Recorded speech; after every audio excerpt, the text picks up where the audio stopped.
Esta técnica se llama Round Robin. Round Robin es una actividad en la que las ideas evolucionan a medida que se transmiten de una persona a otra. Este tipo de brainstorming permite a los miembros del equipo generar ideas sin ser influenciados por ninguna persona. Luego puedes llevar estas ideas a las siguientes etapas del proceso de resolución de problemas. A continuación vamos a ver cómo se facilita esta actividad.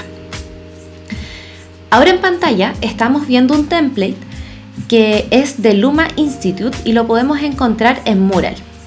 Lo primero que tenemos que hacer es poder escribir nuestra declaración de problemáticas en la parte superior del template. Luego le pedimos a las personas de nuestro equipo que se ubiquen cada una en una columna. Está muy bueno poder tener post-it de colores para que en los siguientes pasos de la actividad las personas no se pierdan. Primero damos entre 3 y 5 minutitos para que las personas puedan anotar sus ideas en la primera fila. Una vez que ya todos anotaron sus ideas, lo que les pedimos es pasar a la siguiente fila.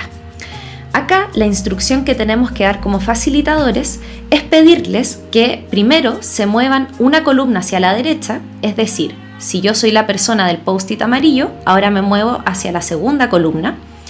Y les tenemos que pedir que anoten razones de por qué la solución que está arriba va a fallar. Acá Round Robin nos invita a sentarnos en las sillas de la crítica, ¿ya?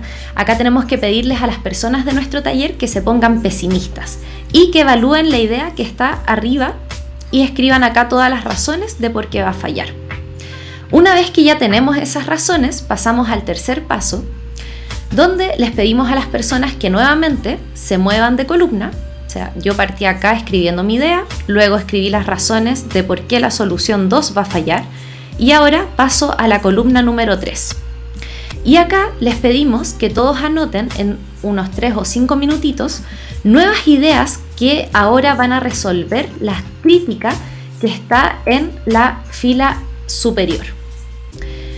Como ven, lo que estamos haciendo es partir con un grupo de ideas que luego vamos a encontrar razones de por qué van a fallar y luego vamos a generar nuevas ideas que solucionen esas críticas que encontramos anteriormente. Esta es una actividad bastante rápida, bastante lúdica y se las recomendamos ya sea un grupo de 5 personas, de 6 personas o más. Otras formas en que hemos llevado a cabo esta actividad es pedirles a las personas que no solo escriban una idea. En el espacio que les estábamos mostrando pueden escribir más de una idea, dejar más de una crítica y luego volver a escribir soluciones, que no es simplemente necesario que sea solo una, sino que más soluciones. Eso lo dejamos a criterio de cada facilitador. Esperamos que te vaya muy bien con esta facilitación.